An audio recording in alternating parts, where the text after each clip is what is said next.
Hey guys, and welcome to Petrol, or should I say bonjour et bienvenue to Le Manoir aux Quatre Saisons, a hotel and restaurant made famous by legendary French chef Raymond Blanc. Now I'm here today, I will be doing a little bit of eating, but sadly I'm not staying, so I can't do the whole eating and gastronomy experience. But I'm here today with another French brand, DS Automobiles. The first time I've ever done anything with DS, originally part of the Citroën group, but now a standalone car manufacturer with a really exciting range of very funky looking cars. Today we're going to get our hands on their brand new DS3.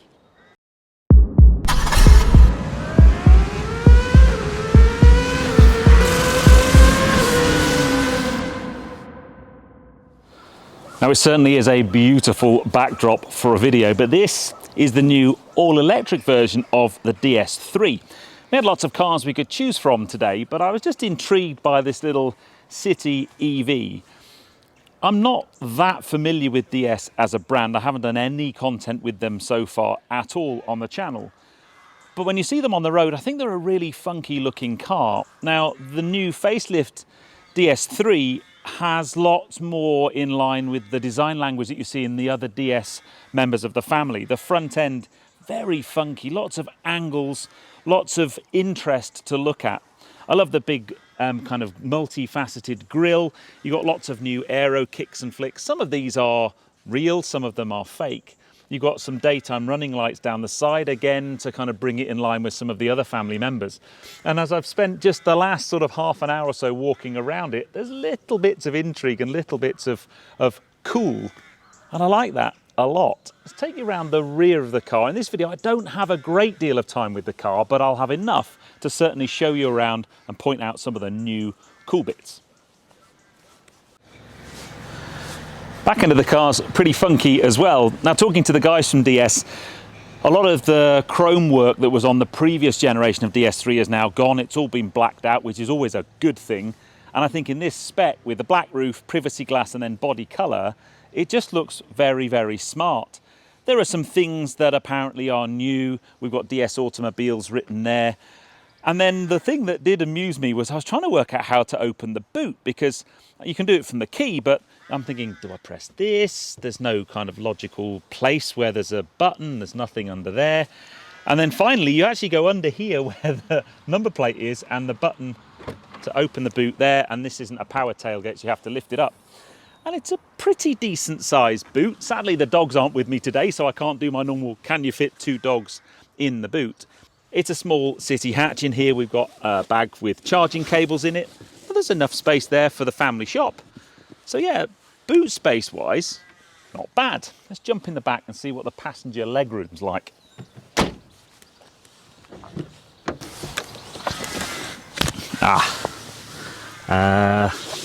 Now this seat's where I need to have it for me to drive, but I'm not sure I'm gonna... there we go. Yeah, it's not massive in here. I didn't expect it to be. It's not a limo or anything. Now, I'm going to talk more about these seats when we jump in the front, but they are some of the nicest looking and nicest detailed seats of any car I've been in a long time.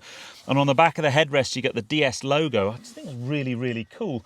But there isn't a huge amount of space in here.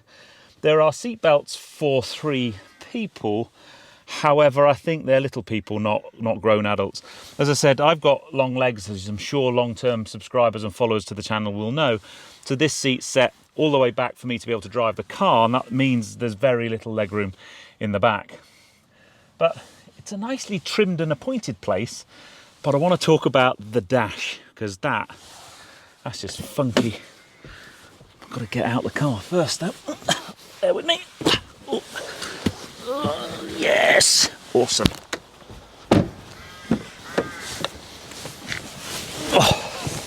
Now, it might have been a bit cramped in the back, but I've got plenty of room in the front. I've got lots of leg room. I can adjust the steering column. It's right down here, look. So you've got reach and tilt. It's not massive amounts of adjustability, but that's there. Now the steering wheel design has come from the DS4, And I have to say, it's a really nice shape. The central boss has got lots of lovely leather features and quite a lot of fingertip controls. It's got a funky dashboard, and then this particular model has a head-up display as well. But then in the middle, we've got the infotainment system, and that's one of the really big improvements to this new latest version of DS3. It's running the DS Iris system. I haven't really played a great deal with it yet, but talking to the guys from DS, it's very much a kind of smartphone-like user experience. You can tailor the display. Let's just start the car. There's a very cool engine start-stop button just here. We'll bring the car to life. I've got some bings and some bongs. The head-up display raises out the dashboard. And then I've got some real buttons here to kind of control the main menu. But what I really love about the buttons and the style is, if you look at the DS logo, it's kind of very angular, quite a cool font for the DS. And then when you look in the angularity of all of the different buttons and all of the different menu options, it's just different and quirky, and I really like that. I love the gear change. It's got quite a nice feel to it. You know, when you get in something and it's just ergonomically feels nice. And then you've got the central down here, you've got the window control. There's nothing on the doors at all. I just really like that. I've got a wireless charge mat for my smartphone, so I can put that just there. I've got a USB charge port. It's just a really nice, cool place. But a massive shout out to these seats. The bolsters on the sides have this kind of dappled, mottled effect. They call them the Nappa Watchstrap seat, but the quilts are really deep. It's just a really nice looking seat. They feel quite comfortable. I've not done any long distances in them yet. They just feel comfortable, and it gives you a really very luxurious feel. There's some nice materials on the dash. You've got this lovely stitching across here. It's just a very good quality interior. So next thing, we're going to take this for a drive. It's a full battery electric vehicle. Let's go and take it for a drive and talk about the important things we need to know about with an electric car. How big's the battery pack? What's the range? What's the performance like? How fast does it charge? But certainly that infotainment system, I think it would take some getting used to, especially using these kind of haptic buttons. But yeah, pretty cool. Okay, I'm going to do proper first take impressions, one take review. Just put it into drive. Whoa, pull away. So I really enjoy sometimes the challenge of getting in a car that I know very little about and just feeling it, just having a think about what it's like as a car. Now there is a press route in the car, but it's like an hour-and-a-half long route, and when you come on these launches, very often the press routes aren't really that great for the kind of videos I need to make. First things first, as I mentioned already, I just think the cabin of this car just has a really nice premium feel to it. These seats, very, very comfortable, and I think they look really cool.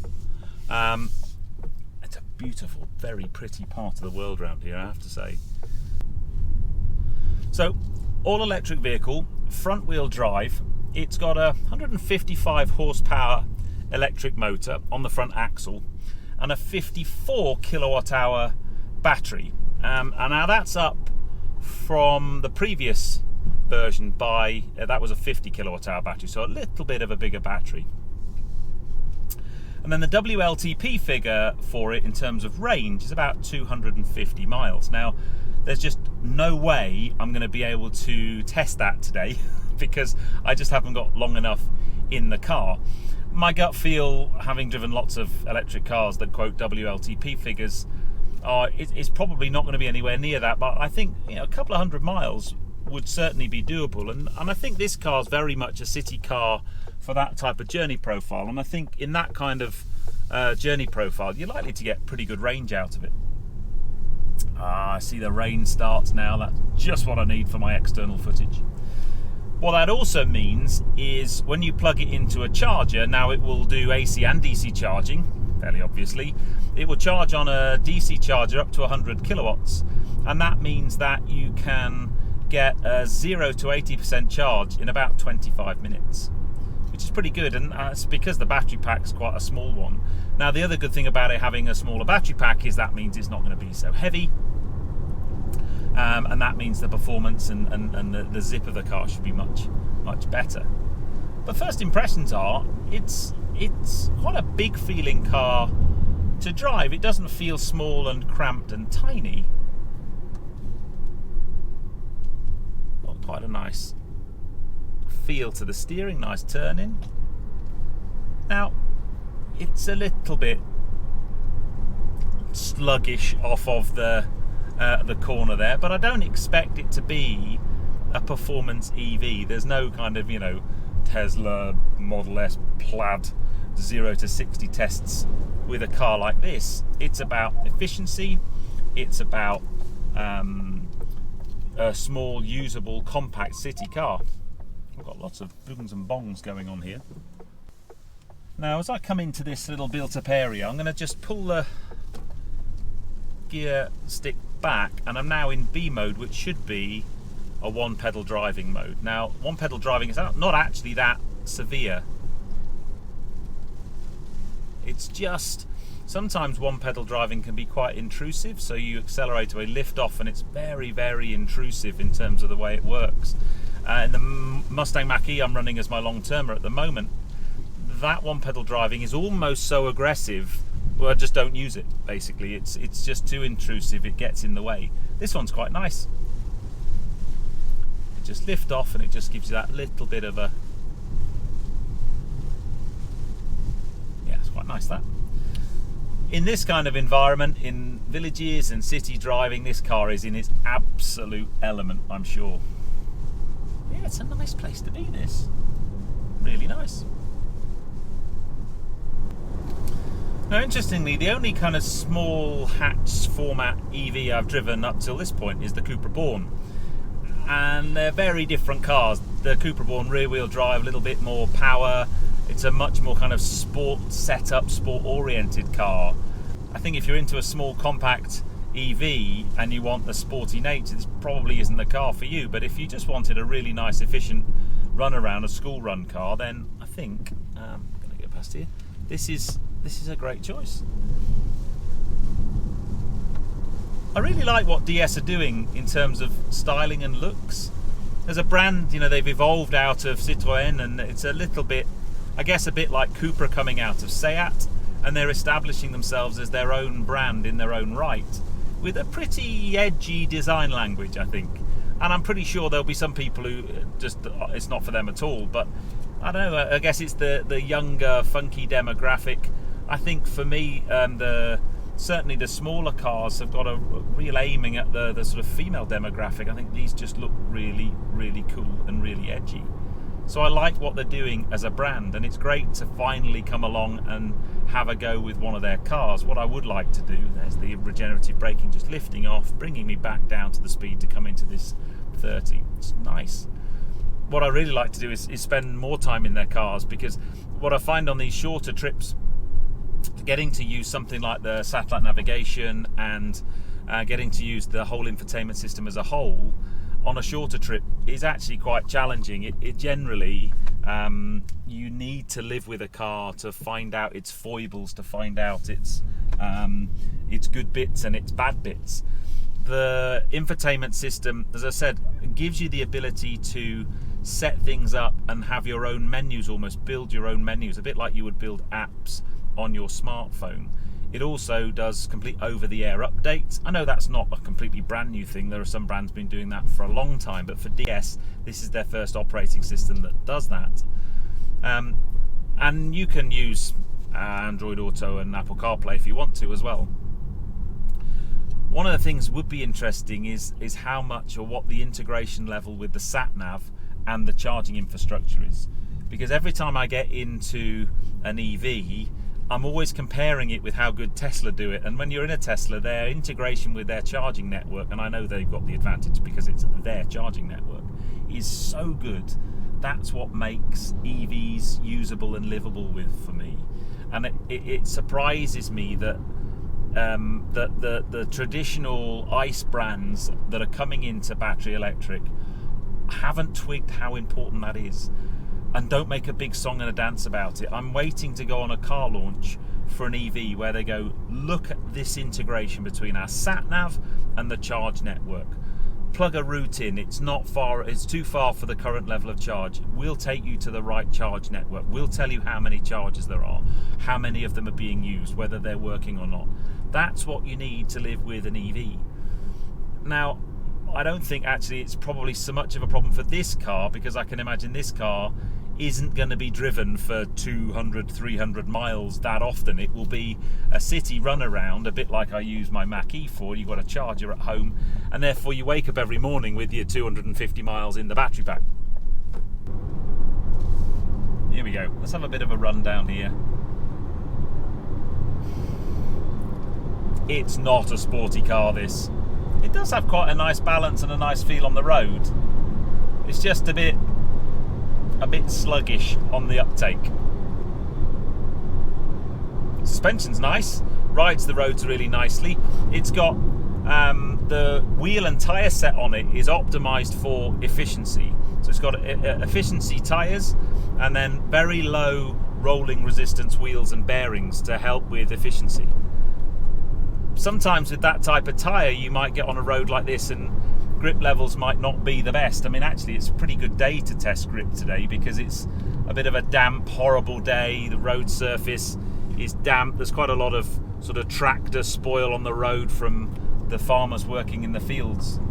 This is a nice feeling, a nice bit of road. You can have some fun down a B road in this. You're not going to be going ballistically quickly, which if you want to keep your license isn't a bad thing, but it's got a nice feel. So, what are my final impressions of my very short time with the new DS3? Do you know what? I really like it. I wasn't really sure what to expect. I've always liked the styling of the DS's. As I said, I think I've used the word funky far too many times in this video, but I've never driven one, and I need to make sure I kind of compartmentalise it in the right place. It's by no means a kind of sports car or performance car, but as a little nippy city EV, I think this car would be brilliant. I think battery pack wise and range wise it would be great for, urban running. It's got way more range than a mini electric, and actually performance wise it's not quite as punchy as a mini electric, I don't think. It's been a while since I've driven one of those, but it's got a nice feeling to it down a twisty road. I like it a lot. So I will be talking to the guys at DS to see if I can get one of these for a longer period of time. Let me know in the comments what you think of the car, what you think of its styling. Interior wise, I think this car wins. I love all of the kind of the diamond angular stuff going on the dash. This central console is really cool. I like, well, the infotainment system I need to spend time with. I can't really comment on it. I like the concept of it. I like what they're trying to achieve. I think the only way you'd understand whether it's any good or not is by spending a good amount of time with it. Maybe I need to get this car for a week and live with one for a little bit of time, but it's well equipped. It's got a good amount of kit on it, head-up display. I like the little main sort of instrument binnacles, very clear in terms of what it's doing. Good visibility, comfy seats, nice looking seats. Not enough space in the back really for me, but it is a small city car. Boot's not too bad. Overall, pretty good. Let me know what you think, guys. But anyway, I hope you enjoyed that one. It's always great. I'm always chuffed when I get a new manufacturer and I get new cars on the channel that I've not had before. I've not done anything with DS before, and hopefully this is the first of many videos. But for now, I'm going to enjoy my drive back to Le Manoir aux Quatre Saisons. I think we're going back for a bit of lunch. If Raymond's cooking today. Anyway, if you enjoyed that, give me a thumbs up. Comments below are always welcome. If you haven't done so already, please subscribe to Petrol.